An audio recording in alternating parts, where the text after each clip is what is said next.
Okay, this is the second part, like right after me uploading the other one, so I'm gonna be starting this episode now, and I'll be doing an actual part of the story, which is this.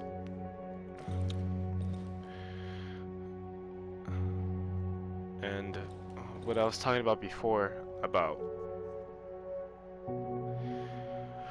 being comfortable with violence is that I want everybody to be dangerous.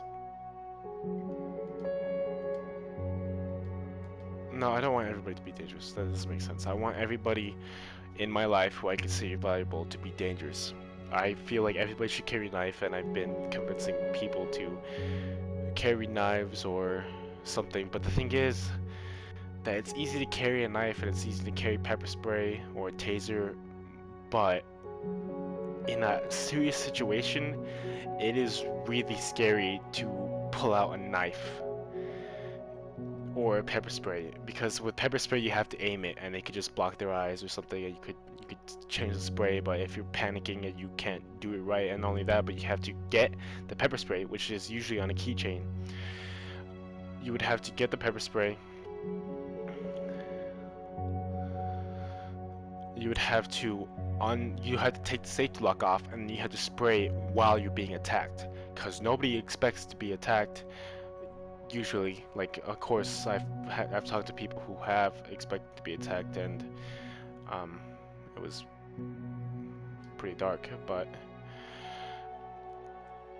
it's not a quick weapon, but it is a distance weapon, and according to Johnny Knoxville, the King of Pain, it is the the number one best thing to use against somebody. Like, it's the quickest way to make somebody useless. And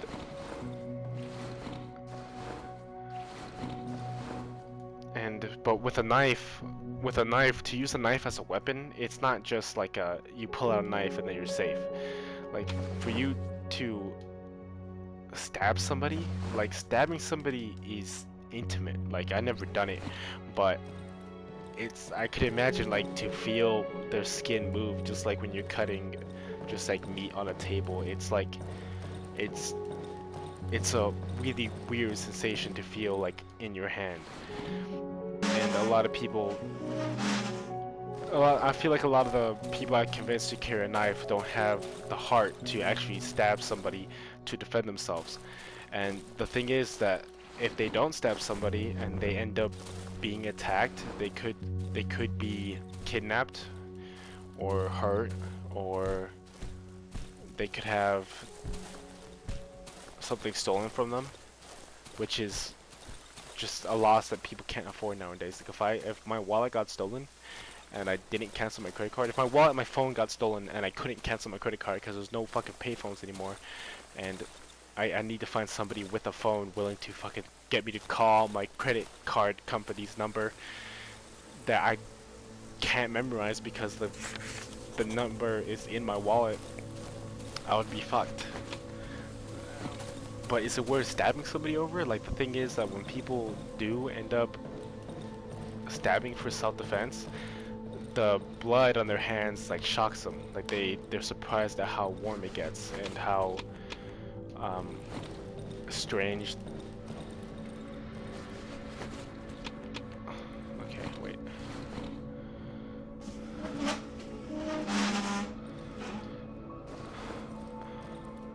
I hate this noise.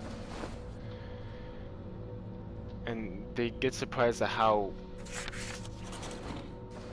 and like what they feel when they're like stabbing somebody. Like, of course, people who really care about themselves, and I've seen people who freak out when they're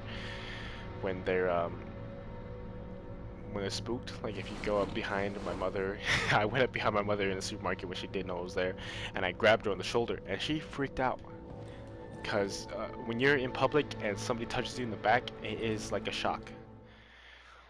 It's not like something cute to do. It's scary. And so is this part of the game. And with with trying to teach people what you have to do to be mean.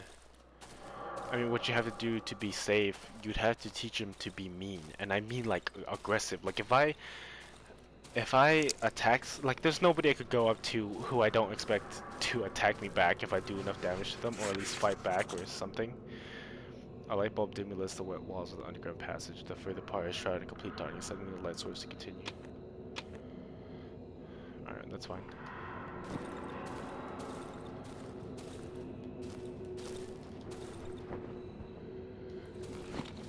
And when it comes to the thick wooden posts barely hold the soaked ground of the tank roots, the construction seems on the verge of collapse.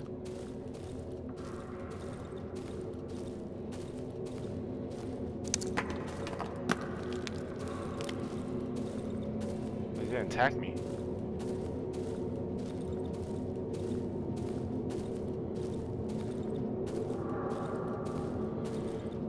And like, I imagine my favorite person, and I won't say her name, and she's not the person who I'm going to show this video to. But when I think about telling her to do this, I think about like pissing her off, like poking her over and over again to the point where she gets really mad at me. That's so gross.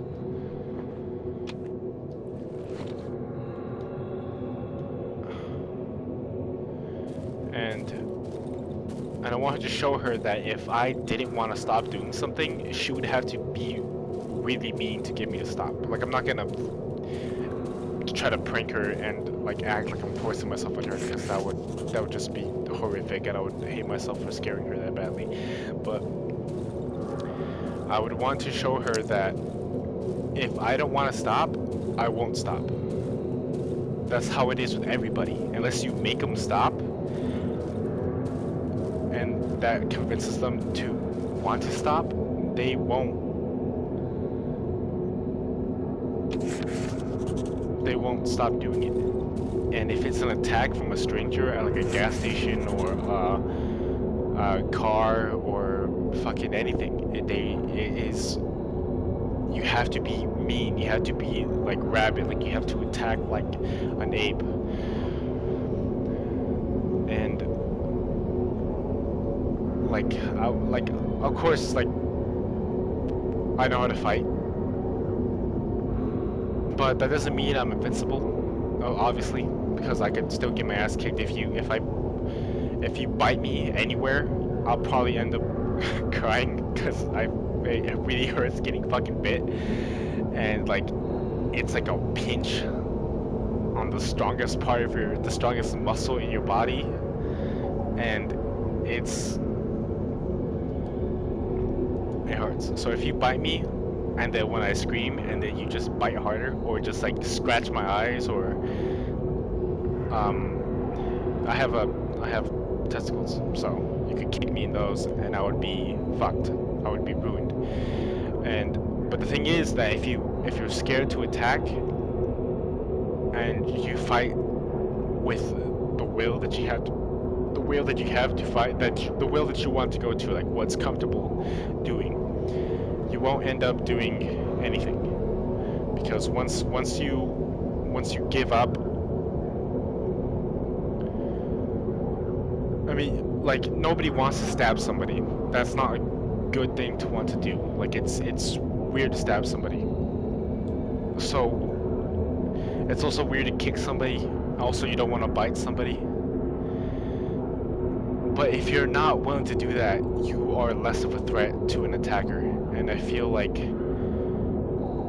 people who just don't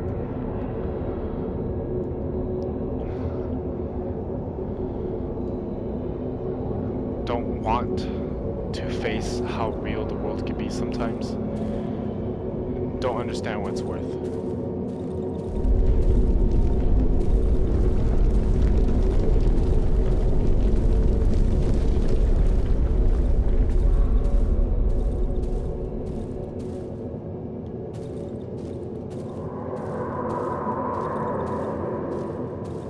Shit.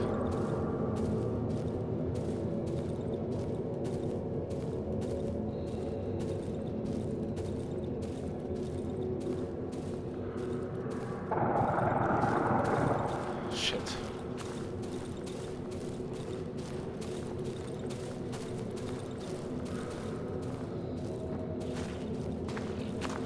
I want to see it.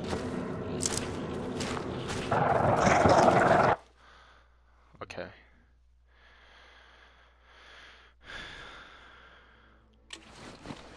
And I've been thinking about this a lot too. If somebody threatened me with a gun, I know the basic defense to disarm a gun. It's not hard. You just flick the wrist and then swipe the gun at the same time, because when you flick the wrist, you kind of, if you bend your wrist, you can't really grab anything. So if you attack the wrist really hard and then flick the gun, it would sort of bends the wrist in a position that they'll not be able to shoot, and they'll lose the grip of the gun. And if you're grabbing the tip of the gun, you'll be able to take it away from them. And it's easy. But the thing is that I've had a dream when I was surrounded by guys who were pointing guns at me, and they were talking like about eating something, I think they were talking about eating like an animal, that like they were trying to show how demented they were. And when I was in that situation, as soon as I saw, like, they apparently, like, they drove up into my driveway and they pulled out like all their guns. And I saw like the shotgun come out of the car door, and I was like, holy shit. Like the sight of a gun when cars pulled up into like my property in that situation was terrifying. And I don't think I'll be that shocked in a dream, because like when I have a dream about a monster or something, I wake up, but it's a monster. It's something I don't really have to worry about too much in real life.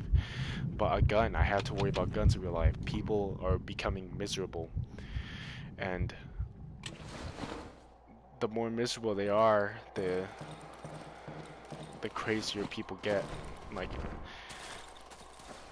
and if people decide to go on a killing spree, if there was some sort of riot, or they just hated me for some reason, or they were attacking somebody else, and I go outside to see what's happening, and then they end up attacking me because I'm the next person in line, it would be that easy for me to be just swallowed up by how chaotic anything in this life could be.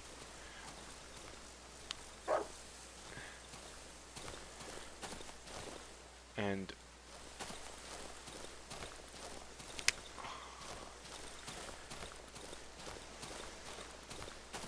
I would want to say that I am brave. I'm playing a horror game right now, but that doesn't mean I'm brave.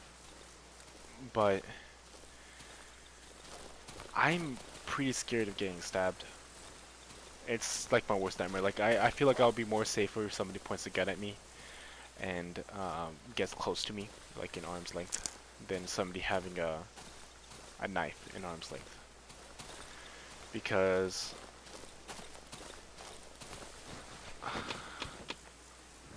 if I don't know, I don't want to talk about this anymore. This is too dark.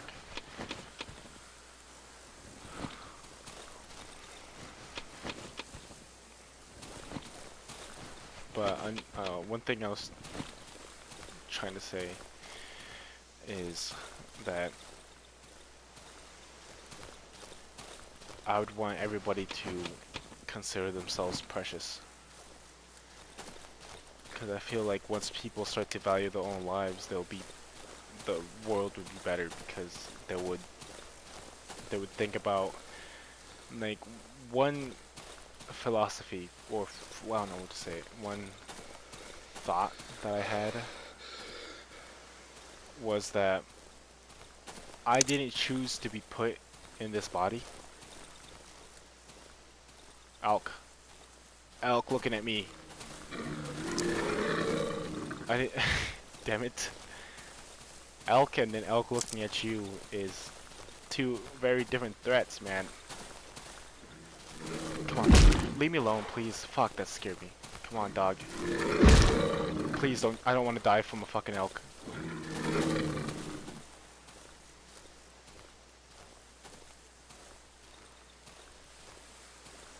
Okay, good. It calmed down.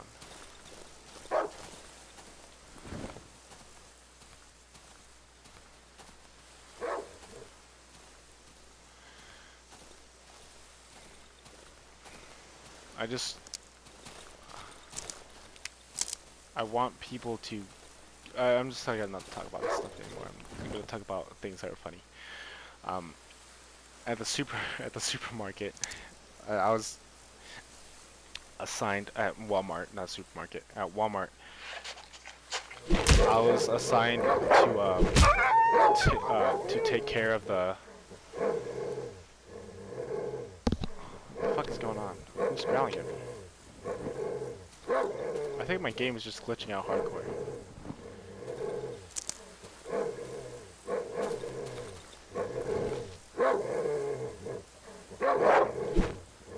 Fuck, I missed. But I was assigned to pick out the spoiled fruits one day. And I did, and one of them, like, it was a lime, and one of them was like bluish from mold, and it had like hair on it, and I picked it up. I was wearing gloves, and I picked it up, and I walked up to the, I walked up to my boss, who was in charge of the supermarket area, and I was like, hey, can we sell this fruit as like a limited edition item, like limited time only special blue fucking moldy fruit? And he didn't think it was funny. He thought it was he thought I was serious. Like he thought I was just being dumb instead of like playing dumb. And it made me feel pretty shitty, cause I like telling jokes like on the spot. Like I like just doing random shit like that. And when they don't appreciate it, it makes me feel like I just look dumb as shit for like a good minute at a workplace, thinking that people could actually just think about selling rotten fruit and they can't tell the difference between rotten fruit and regular fruit. And I did the same joke to my other boss, the boss I mentioned before, the nice one, about spoiled meat, and like the meat when it gets sort of raw.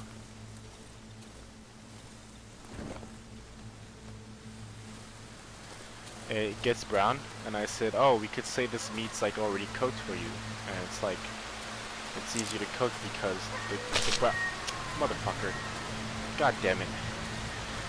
Yeah, like, this rain. I can't think. I feel so smothered. I can't. It's almost hard to breathe.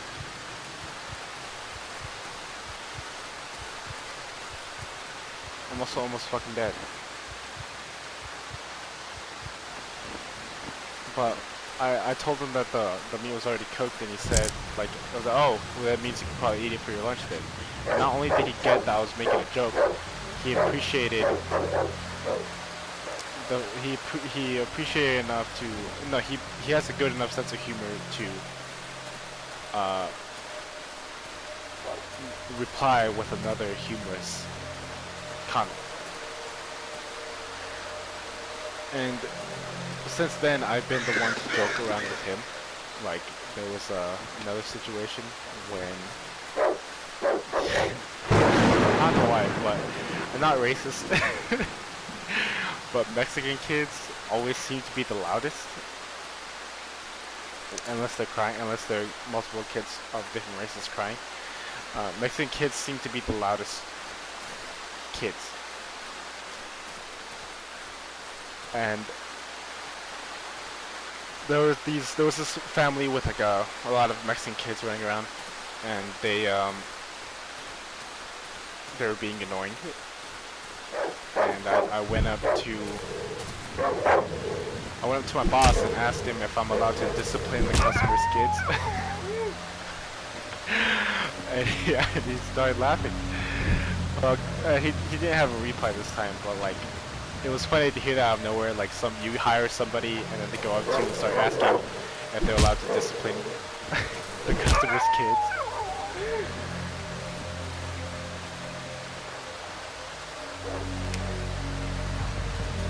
And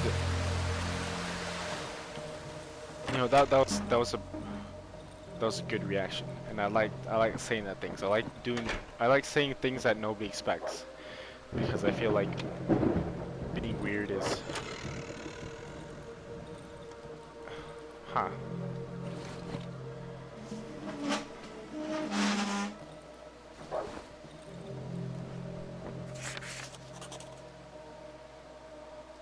I feel like being weird or being funny in work situations makes work easier.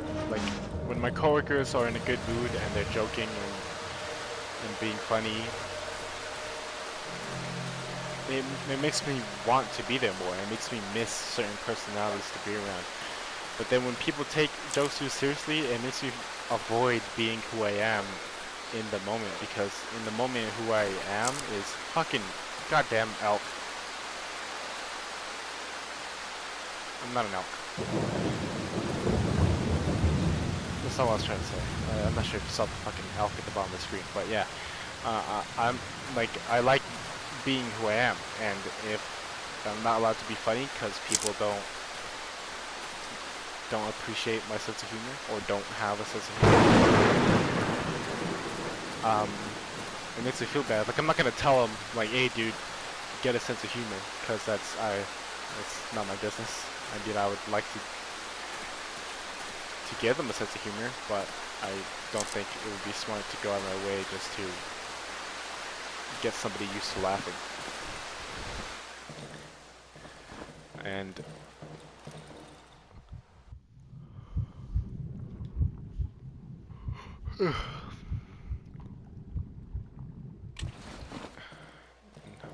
I don't know. I feel like I'm almost starting to get a perception of what's good and bad, which is a huge step from like a year ago, because a year ago I had no idea what the fuck I was doing at all.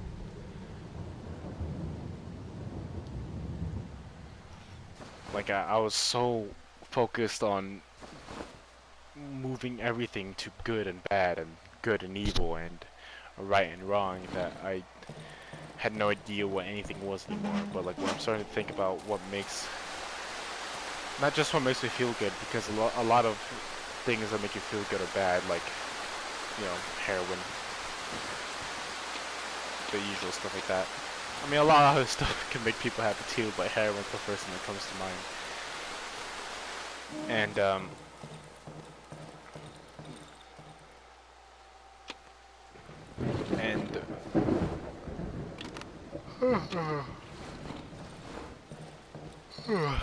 I'm sorry for being so tired. But another thing that I was thinking about, good or bad, like good music that I like, it helps me relax, and it helps me be motivated, and it gives me insight into lives in a groovy fashion, which is like fucking like a superpower for a musician to be able to do that. And when I think of what's bad,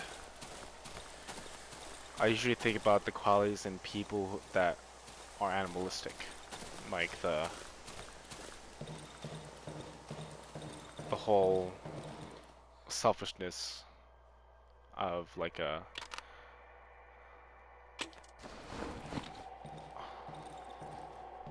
I don't want to say alpha, because alphas usually aren't selfish, but like the dominant male or female in nature is usually always selfish, because that's how they got there. They won because they were selfish and they were mean, and that's just how life is. And there's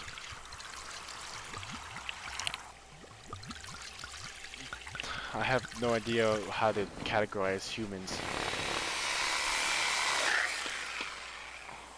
but humans should still be considered animals, but we should be considered animals that have language. And I feel like language has a huge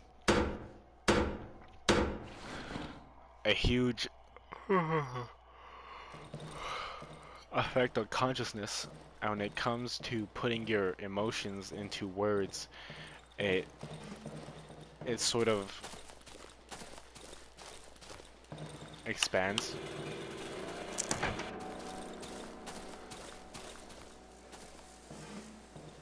Your perception and memory and cognition and anything. Like, I wouldn't have been able to say a single word or have thought a single thought in this video besides observing, like, besides like what in the video game is made me say out loud. Like, I'm pretty sure dog knows the concept of, like, you want to go for a walk, or like walk, or come here, or its name. Like, they have ideas of that, but they can't put stuff into words. Like, they can't be like, oh, I'm sad right now, I want to go for a walk. But I can't go for a walk because my owners are bad. They don't think like that. Because they don't have languages to do that. They just feel sad, they want to go for a walk, and if their owners don't take them on a walk, if they usually do, they do end up blaming their owners. Like, they go bug their owners if they want to go for a walk, or they wait by the door and stuff like that. They have a really high. They're intelligent animals, but just because they can't speak makes them seem like an underfoot figure, which isn't fair.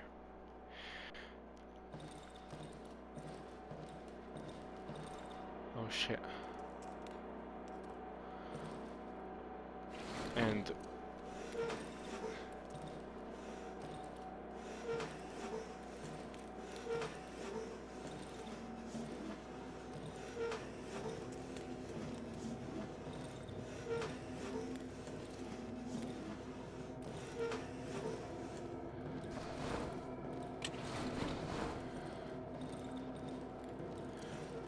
when it comes to people realizing that what they're doing is hurting somebody that they could have been, like I feel like people don't understand that. Like, there's no reason that I'm David Duran. Like, I didn't choose this. I'm just this. I'm not the only person who has a soul, or the only person who has emotions. I'm just the only person who's seeing through my eyes. And the fact that they're doing something to somebody that they have no choice over which body they're in is evil. Like, it's the worst things that have ever occurred are usually from humans, and I say usually because animals play with prey. They would see that they're oh shit, I want to go home.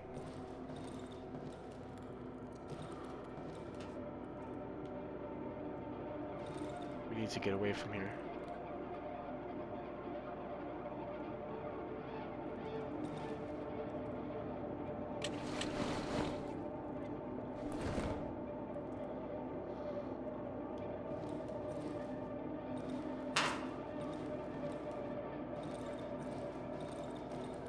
Huh.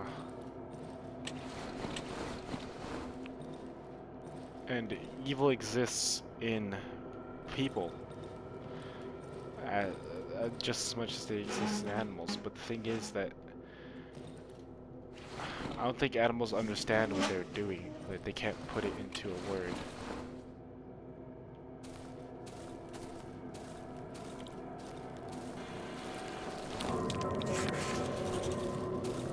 What?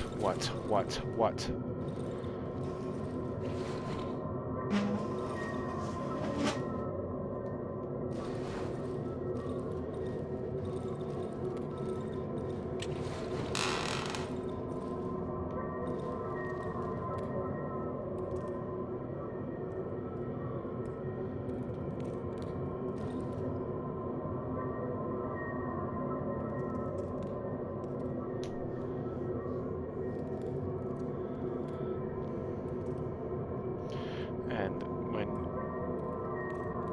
and humans have the choice to make a decision between right and wrong, and the fact that so many people choose evil. I do it too. I'm selfish too sometimes. I mean, also I'm generous, but I'm generous to the people I want to be generous with. I don't care about the people who I don't consider in my power to care and to change and to appreciate. I can't appreciate everybody. I want to focus my appreciation on the people that I consider valuable. And with that, it becomes, it doesn't become survival or is that a dog? Or is that a girl?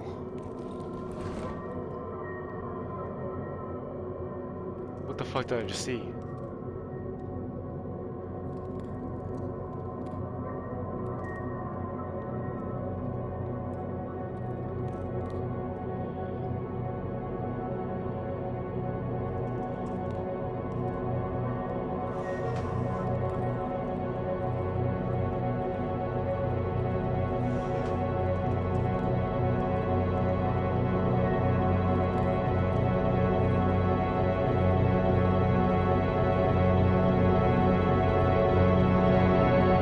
Okay, it was a dog.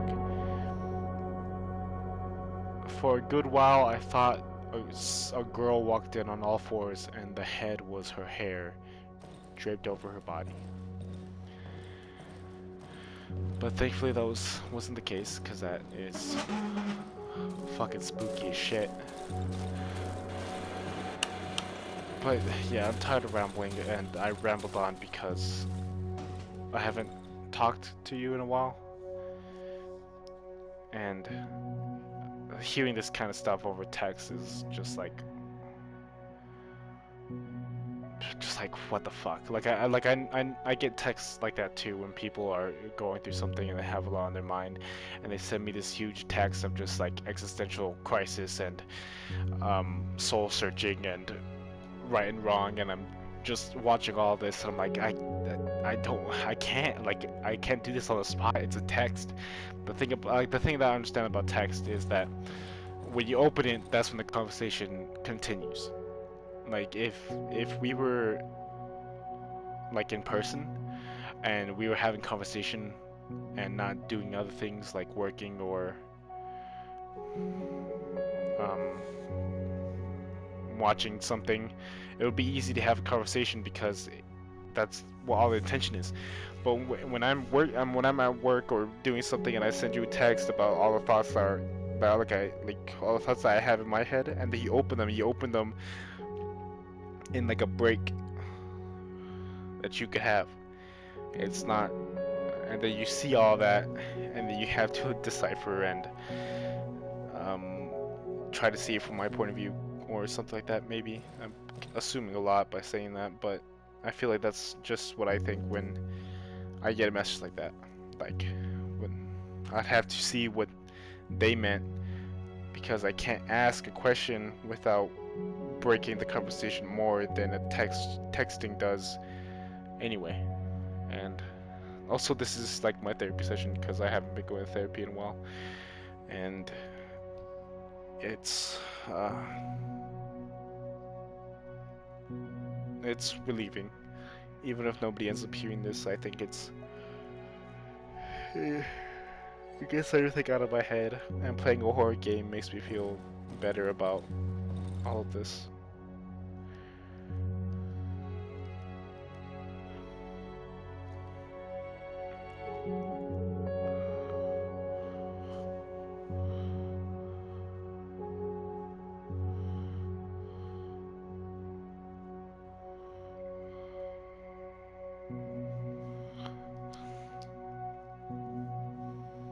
okay, but I think that's all I have for today.